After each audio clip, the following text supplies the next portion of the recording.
اللہ فرماتا ہے کہ ہم جس کا چاہتے ہیں سینہ اسلام کی روشنی سے کھول دیتے، روشن کر دیتے. تو پتہ یہ چلا کہ بندے کی کوئی بہادری نہیں ہے، اور یہ جو ہماری سوچیں ہیں، ہمارے ہر ایک کے اندر سوچ آتی، بڑی زبردست زبردست سوچیں بھی آتی، اچھی بری. اکثر لوگ مجھ سے سوال کرتے ہیں کہ کب پتہ چلے کہ یہ شیطان کی طرف سے یا یہ اللہ کی طرف سے. کلندر پاک رحمۃ اللہ علیہ ایک بات کہا فرمایا کرتے تھے کہ جو تم نے سوچا نہ ہو، یعنی جس کے بارے میں تم نے پلان نہ کیا ہو، کوئی ارادہ نہ باندھا ہو، تو وہ من جانب اللہ ہے. اور جس کو تم نے سوچ سوچ کے پھر تم نے کہا کہ یہ مجھے الہام ہوا، یہ فرشتہ الہام نے مجھے یہ بتایا، تو یہ تمہارا اپنی طرف سے. میں نے کل ہی ایک ویڈیو بھیجی تھی حضرت امام غزالی رحمۃ اللہ علیہ سے کہ اس کے لیے بڑا ایک کثرت علم، بصیرت اور یہ ساری چیزیں چاہیے جج کرنے کے لیے کہ یہ خیال ابلیس کی طرف سے یا فرشتہ الہام کی طرف سے، جو فرشتہ الہام کے لیے مقرر ہے. تو قرآن نے بھی، قرآن کی آیت بھی بھیجی تھی سورہ الاعراف کی، کہ جس میں اللہ نے فرمایا کہ وہ جب ان کو ایسا ہوتا ہے تو وہ اللہ کے حکم کی تابع داری کرتے ہیں اور ان وسوسات سے جان چھوڑ جاتی. لیکن جو اکثریت ہوتی ہے، دیکھیں میں کوئی اس معاشرے کے تمام لوگوں کو بہت خوبصورت، چونکہ یہ امت سید الانبیاء علیہ الصلوۃ والسلام ہے، میری رائے سب مسلمانوں کے بارے میں بہت حسین ہے، اس لیے کہ میں ان کا ضامن نہیں، ان کا ضامن اللہ ہے. انہوں نے نجات پانی ہے رحمت خدا بندی سے. میرے کہنے، میرے کسی چیز پہ عمل کرنے سے کوئی ایسا راستہ نہیں. لیکن فقیر جب آتے ہیں تو وہ ایک پیسج ضرور بتاتے ہیں. حدیث قدسی ہے، حضور علیہ الصلوۃ والسلام نے ایک لائن کھینچی سیدھی، اور اس کے دائیں بائیں بھی لائنیں کھینچی.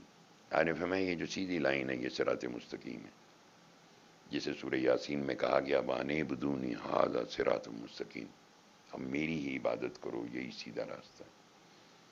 اور آقا دو جہاں علیہ الصلوۃ والسلام نے فرمایا یہ جو چھوٹی چھوٹی لائنیں یہ سارے وہ لائنیں جس کے ہر لائن کے اوپر ایک شیطان بیٹھا ہوا ہے. تو جب فقیر ملتا ہے آپ کو زندگی میں، تو ہمارے یہاں ایک دم ایک تنگ نظری بھی ہے کہ لو جی آ گئے جی فرقے والے، آ گئے جی وہ مزاروں کو سجدے کرنے والے. نہیں، ایسی بات نہیں. میں نے تو سختی سے اس چیز کو روکا ہے کہ یہ کوئی کام نہ کرے.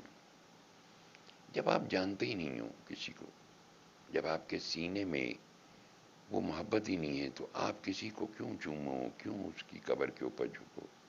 آپ جانتے ہی نہیں اسے. کیا روایتاً لوگوں کی دیکھا دیکھی کرو گے؟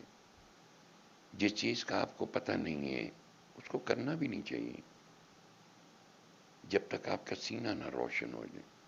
محبت میں ابلیس نے حضرت موسیٰ علیہ السلام سے ایک دن یہ بات کہی کہ جناب والا آپ اللہ سے کوئی طور پہ ملنے جا رہے ہیں تو میرا ایک پیغام ہی لے جائیں گے. میں نے کہا بولو. میں نے کہا جی اللہ سے یہ کہیے گا کہ میں بھی تیری مخلوق ہوں، مجھ سے بھی یہ غلطی ہوئی، جہاں تو اتنے لوگوں کو معاف کرتا ہے مجھے بھی معاف کر. انہوں نے کہا اچھا ٹھیک ہے. چلے گئے. جب کوئی دور پہنچے تو آواز آئی موسیٰ پہلے وہ امانت جو تمہارے سینے میں وہ تو باہر نکالو. تو انہوں نے بتا دیا ابلیس آیا تھا، اس نے یہ کہا. انہوں نے کہا ہاں بس ٹھیک ہے. اسے کہو آدم کی قبر پہ جا کے سجدہ کر لے تو ہم اس کی توبہ قبول کر لیں. آدم کی قبر پہ جا کے سجدہ کر لیں. جب واپس آئے تو انہوں نے ابلیس آیا، انہوں نے بتا دیا تو فوراً تکبر اور وہ جو اس کا تھا نا ایک غرور اور وہ جو اس کا حسد تھا سب باہر آ گیا. انہوں نے کہا جس کو میں نے جیتے جی زندگی میں سجدہ نہیں کیا تھا اسے میں مرنے کے بعد سجدہ کروں. پھر کہنے لگا کہ اچھا موسیٰ آپ بڑے پیغمبر ہیں، اللہ کے لاڈلے بھی ہیں، اب مجھ پہ بھی ایک قرض ہے کہ میں آپ کو ایک ایسی بات بتا دوں کہ دو باتیں جن سے پرہیز کرنا ہے. کرنے لوگوں کو کرنا چاہیے. ایک حرص اور ایک حسد. اس حسد کی وجہ سے میں شیطان الرجیم ہوا. اب ہمیں جو فقیر ملے جب ملتا ہے سامنے تو سامنے بندہ ہوتا ہے. اب ہمارے اندر کیا ہوتا ہے؟ یہ ابلیس جو ہے نا، یہ جہاں جہاں خون دوڑتا ہے نا، ہماری آنکھوں کے اندر سے، زبان کے اندر سے، کہیں سے بھی خون دوڑتا ہے، یہ سب میں شامل ہوتا ہے، خون میں دوڑتا ہے. تو ہم بے تکی گفتگو کرتے ہیں. نبی علیہ السلام نے فرمایا نا، ایسی گفتگو نہ کرو جس کا بار تمہیں اٹھانا پڑے گا بعد میں. تو وہ تو کرتا ہی یہی کام ہے. کلندر پاک رحمۃ اللہ علیہ سامنے آ گئے. اب پتہ نہیں، میں تو اپنی بات کر سکتا ہوں یا اپنے ٹائم فریم کی بات کر سکتا ہوں کہ کیسے لوگ تھے سراؤنڈنگ میں، اور ہمیشہ سے ایسے ہی لوگ ہوئے میرے جیسے یا آپ جیسے، سب ایک جیسے لوگ ہیں. آدم علیہ السلام کی اولاد ہے ساری. تو سب کے اندر ابلیس دوڑتا ہے جی، سوچ میں، یہ خون میں دوڑتا ہے. اس کے بڑے کارنامے. ایک حدیث میں ایک واقعہ ہے، حدیث میں بھی اس کا ذکر ہے. ایک راہب تھا پرانے وقتوں میں، تو ابلیس اس سے بڑا تنگ تھا، کیونکہ وہ راہب صاحب اس کی بات نہیں سنتے تھے، اس کے وسوسے میں نہیں آتے تھے.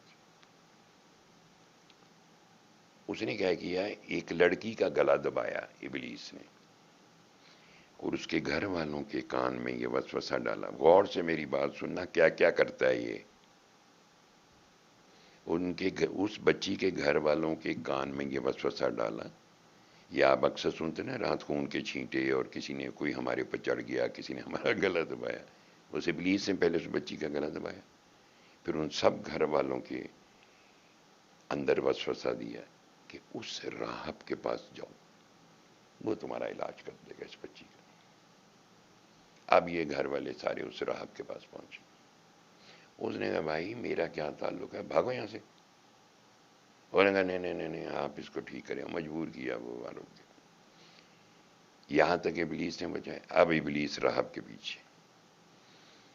انہوں نے کہا کیا خوبصورت بچی ہے،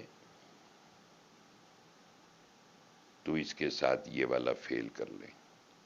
اس کو مجبور کیا، اس نے وہ فیل کیا، لڑکی حاملہ ہوگی. ابلیس پھر پہنچا. اس نے کہا کہ اب تیری بڑی بدنامی ہوگی، تو کر ایسا کر، اس کو مار کے دفن کر دے.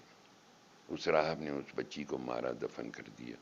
ادھر سے اٹھا، ان کے گھر پہنچا، ان کو جا کے کہا راہب کہ کچھ وسوسہ یہ دیا کہ کہیں راہب اس کو نہ کچھ کر دے. جب وہاں پہنچے تو بچی کا پتہ کیا تو آئیں بائیں شائیں. آخر کار سچ پتہ لگ گیا، راہب گرفتار ہو گیا. اب ابلیس پھر آیا. انہوں نے کہا تو نے آج تک میری بات سنی ہے، اس پہ عمل کیا ہے، اب ایک آخری بات سن لے تو میں تجھے پھانسی کے پھندے سے بچا سکتا ہوں. اس نے کہا وہ کیا؟ اس نے کہا مجھے 2 سجدے کر لے.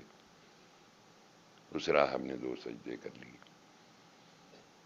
جب وہ 2 سجدے کر لیے تو اس کے بعد اس نے جب اس کو دیکھا، ابلیس کو، کہتے ہیں کون ہو تم، میرا تم سے کیا تعلق ہے. اور یہ یہی کرتا ہے. سورہ یاسین میں پڑھیں، سلام قولا من رب الرحیم وامتاز الیوم ایھا المجرمون الم اعہد الیکم یا بنی آدم ان لا تعبدوا الشیطان انہ لکم عدو مبین. نیک لوگوں کو پروردگار کی طرف سے سلام کہا جائے گا، اور اے گناہ گاروں آج الگ ہو جاؤ. اے بنی آدم، ہم نے تم سے کہا نہیں تھا شیطان کی پوجا نہ کرنا، سو تم میں سے اکثر نے اس کی پوجا کی، تو آج اس کے بدلے جہنم میں داخل ہو جاؤ. آپ کیا سمجھتے ہیں کہ یہ جو ہمیں بڑی سوچیں آتی ہیں، ہمارے اندر اچانک خیال آتے ہیں، اور پھر ہم اس سوچ پہ پکا پکا کے آپ کو پتہ ہے اس نے اللہ سے کیا مانگا تھا؟ مجھے طاقت دے، مجھے زندگی دے، مجھے اختیار دے، میں ثابت کروں گا کہ یہ فسادی ہے۔ ٹیسٹ اینڈ ٹرائل ایسے تو نہیں ہوتا کہ اس کی ایکسس ہی نہ ہو۔ کسی فقیر نے کہا نا کہ یہ انسانی وجود قلعے کی طرح ہیں،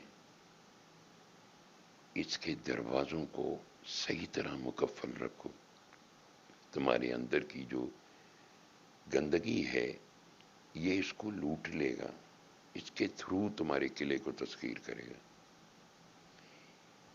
اب ہم جب ہماری سوچ، ہمارے رویے، ہماری گفتگو، ہمارے افکار، ہمارے انداز، یہ بہت ساری چیزیں، یہ ہمارا روز مرہ کا ایک ایشو ہے کہ ہم پہ کسی نے جادو کر دیا، یا ہم کسی سیاست کرتے، یا ہم ہرس رکھتے ہیں، یا ہم اخلاقی گراوٹ کے شکار ہیں، یا ہم نفرت، کینہ، بغض، عداوت، تحقیر، منافقت، یہ ساری چیزیں ہمارے اندر کس حد تک پنپ رہی ہیں۔